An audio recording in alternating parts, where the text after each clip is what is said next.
Mix vegetable കറി ഉണ്ടാക്കാനായിട്ട് ഞാനിവിടെ അരമുറി തേങ്ങ എടുത്തിട്ട് ആദ്യം ഓയിലൊന്നും ഒഴിക്കാതെ ആ തേങ്ങ ഒന്ന് വറുത്തെടുക്കുന്നുണ്ട്. അപ്പോൾ ആ തേങ്ങയിൽ വെള്ളമൊക്കെ ഒന്ന് വലിഞ്ഞതിന് ശേഷമാണ് ഞാൻ ഓയിൽ ഒഴിച്ച് കൊടുത്തത്. അപ്പോൾ ഇപ്പം അതിൻ്റെ അകത്തെ വെള്ളമൊക്കെ ഒന്ന് വലിഞ്ഞ് വന്നിട്ടുണ്ട്. അതിലേക്ക് ഒരു രണ്ട് കറിവേപ്പിലയും കൂടെ ഞാൻ കൊടുത്തിട്ടുണ്ട്. ഒരു ഇച്ചിരി ഓയിൽ കൂടെ ഒഴിച്ച് കൊടുക്കുന്നുണ്ട് ഞാൻ. ഇതിലേക്കൊരു 3-4 അല്ലി വെളുത്തുള്ളിയും കൂടി ഇട്ട് കൊടുക്കാം. അതുകൂടി ഇട്ടതിന് ശേഷം ഒന്ന് നമുക്ക് ആ വെളുത്തുള്ളിയും കൂടെ ഒന്ന് വാടി വരട്ടെ. അപ്പോൾ ഇച്ചിരി നേരം കഴിഞ്ഞപ്പോഴത്തേക്കിന് തേങ്ങയൊക്കെ ഒന്ന് ഒത്തിരി അങ്ങ് ബ്രൗൺ കളർ ആവണ്ട, അപ്പം ടേസ്റ്റ് വേറെയാവും. ഇപ്പോൾ ഇതിൽ നിങ്ങൾക്ക് വീഡിയോയിൽ കൂടെ കാണുന്നുണ്ടെങ്കിൽ തേങ്ങ ഇത്തിരി പച്ചപ്പായിട്ടൊക്കെ തോന്നുന്നുണ്ടെങ്കിലും തേങ്ങ നന്നായി ഇത്തിരി ഒന്ന് വഴന്ന് വന്നിട്ടുണ്ട്.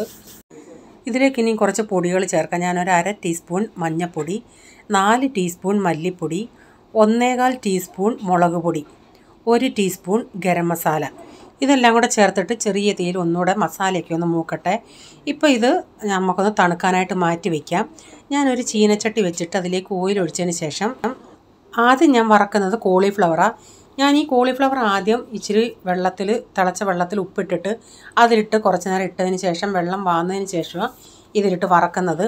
നമ്മളിങ്ങനെ കോളിഫ്ലവർ വറുത്തെടുക്കുന്ന ഉടനെ ഒരു പ്രത്യേക ടേസ്റ്റാണ്. പച്ചക്കിടുന്നതിനേക്കായി നമ്മളിതൊന്ന് ആദ്യം ഒന്ന് എണ്ണയിൽ വറുത്തെടുക്കുമ്പം ഡീപ് ഫ്രൈ ചെയ്തെടുക്കേണ്ടവർക്ക് അങ്ങനെ ചെയ്തെടുക്കാം. നല്ല അടിപൊളി ടേസ്റ്റ് ആയിരിക്കും. ചിലർക്ക് ഈ കോളിഫ്ലവർ ഇങ്ങനെ പച്ചക്കിട്ട് വഴറ്റി എണ്ണയിലെടുക്കുമ്പം അത്ര ടേസ്റ്റ് തോന്നത്തില്ലല്ലേ. ഇങ്ങനെ ഒന്ന് വറുത്തെടുത്തിട്ട് ചെയ്യുവാണെങ്കിൽ നല്ലതാണ്. അപ്പോൾ ഞാൻ കുറച്ച് നേരം ഇത് ഇച്ചിരി ഓയിലിൻ്റെ അകത്തൊന്ന് വറുത്തെടുക്കുന്നുണ്ട്. സ്വല്പം ഉപ്പൂടി ഇട്ട് കൊടുത്ത് ഇതിൽ ഞാൻ ഒരു രണ്ട് കറിവേപ്പിലയും കൂടി ഇട്ട് കൊടുത്ത് എന്നിട്ട് നന്നായി അതൊന്ന് മൂത്ത് ഇച്ചിരി ഒന്ന് വരാറായണേ. പിന്നെ നിങ്ങൾക്ക് ഇഷ്ടമുള്ള വെജിറ്റബിൾസ് എല്ലാം ചേർക്കാം കേട്ടോ. അപ്പോൾ നമ്മുടെ അരപ്പിന് ഇതൊന്ന് തണുത്തിട്ടുണ്ട്. അതിലേക്ക് ഞാൻ ഒരു 3/4 ടീസ്പൂൺ പെരിഞ്ജീരകം, ആ പെരിഞ്ജീരകത്തിൻ്റെ അകത്ത് 2 ചെറിയ പട്ടയുണ്ടായിരുന്നു, അതുകൂടെ ചേർത്തിട്ട് അത് നമുക്കൊന്ന് അരച്ചെടുക്കണം. ഇപ്പം ഞാൻ ഉരുളൻകിഴങ്ങ്, ക്യാരറ്റ്, സവാള, പച്ചമുളക് കീറിയിട്ടിട്ടുണ്ട്. അതെല്ലാം ഇതിൽ ചേർത്തത്. നിങ്ങൾക്ക് ബീൻസ് അങ്ങനെയുള്ള ഉപയോഗിക്കുന്ന വെജിറ്റബിൾസും ഇതിൽ ചേർക്കാം. എന്നിട്ട് അതിൽ ഇച്ചിരി ഉപ്പ് ഞാൻ ചേർക്കുന്നുള്ളൂ. അതോടെ ചേർത്തിട്ട് നമുക്ക് ഇപ്പം ഞാൻ ഈ കഷ്ണങ്ങൾക്ക് ഇത്തിരി കളർ കിട്ടാൻ വേണ്ടി ഒരു ഇച്ചിരി മഞ്ഞൾപ്പൊടിയും കൂടെ ചേർക്കുന്നുണ്ട്. നിങ്ങൾക്ക് കഷ്ണങ്ങൾക്ക് അങ്ങനെ മഞ്ഞ കളർ വേണ്ടാന്നുണ്ടെങ്കിൽ മഞ്ഞൾപ്പൊടി ഇപ്പം ചേർക്കേണ്ട ആവശ്യമില്ല കേട്ടോ. എന്നിട്ട് ഈ കഷ്ണങ്ങളൂടെ ഒന്ന് നമുക്കൊന്ന് വഴറ്റിയെടുക്കാം ചെറിയ തീയിലിട്ട്.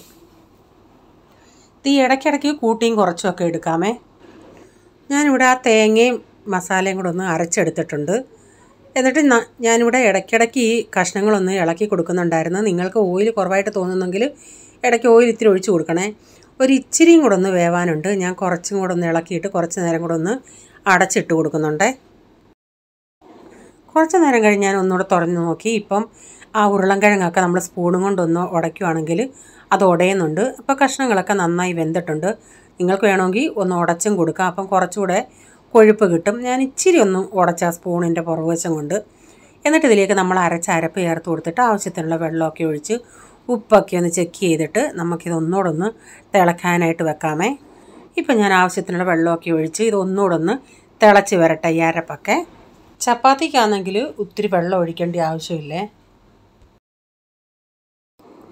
ഇപ്പോൾ അരപ്പൊക്കെ നന്നായി തിളയ്ക്കുന്നുണ്ട്. ഈ തണുക്കുമ്പോൾ കുറച്ചുകൂടെ ഒന്ന് കുറുകും. അപ്പോൾ ഇതിലേക്ക് നമ്മൾ ലാസ്റ്റിൽ കുറച്ച് കടുകൂടെ വറുത്ത് ചേർക്കുന്നുണ്ട്. അപ്പോൾ ഇത് നിങ്ങൾ തീർച്ചയായും ഒന്ന് ട്രൈ ചെയ്ത് നോക്കണേ. ഇപ്പം ഇച്ചിരി ഇത് ചാറ് കൂടിപ്പോയി, പക്ഷേ ഇത്രയും ചാറ് വേണ്ട. ചപ്പാത്തിക്കൊക്കെ എടുക്കുകയാണെങ്കിൽ ഇതിനേക്കായി കുറച്ചുകൂടെ തിക്കായിട്ട് എടുക്കണം. ഞാനിപ്പം ഇത് ചോറിനായതുകൊണ്ട് ഇത്തിരി ലൂസാക്കിയതാണ് കേട്ടോ. അപ്പം ഞാൻ കടുകൊക്കെ വറുത്ത് ചേർത്തിട്ടുണ്ട്. നിങ്ങൾ ട്രൈ ചെയ്തിട്ട് നിങ്ങൾക്ക് ഇഷ്ടപ്പെടുകയാണെങ്കിൽ വീഡിയോ ഷെയർ ചെയ്യാനും നിങ്ങളുടെ അഭിപ്രായങ്ങളൊക്കെ അറിയിക്കണേ. ഇനി ഒരു പുതിയ വീഡിയോയുമായി വരും വരെ bye. God bless you all.